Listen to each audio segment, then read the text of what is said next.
F1 CEO Stefano Domenicali took over from Chase Carey in a new restructure for F1. New F1 boss Stefano Domenicali has opened up on moving F1 away from the ideas of Bernie Ecclestone in a swipe at the former leader.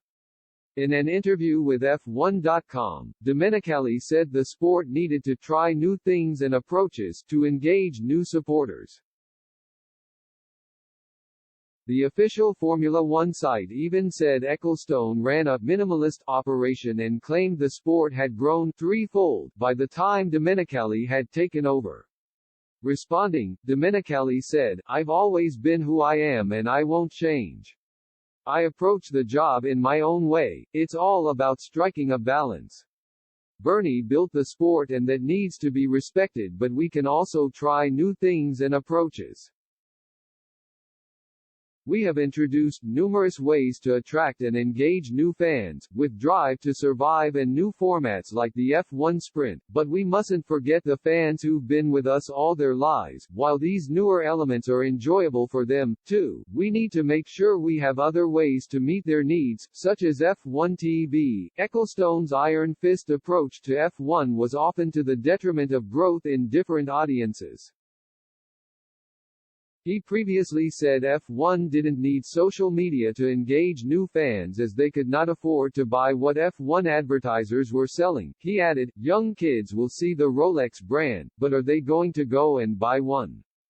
They can't afford it. Or our other sponsor, UBS, these kids don't care about banking.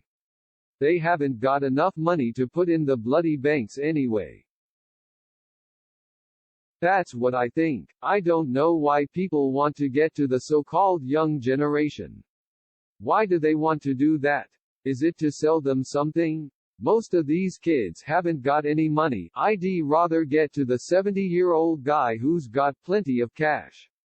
Domenicali also took aim at some of F1's historic locations signed by Ecclestone when he was in charge. He warned older venues needed to keep up within our needs, and boasted of huge interest in F1 races. Domenicali said, "The same can be said for the race circuits. We have many venues that have been a key part of the sport's illustrious history, but they have to keep up with our needs in the modern day, especially when you see what some of the newer hosts are doing with their events. Not to mention the huge interest we have from other destinations." F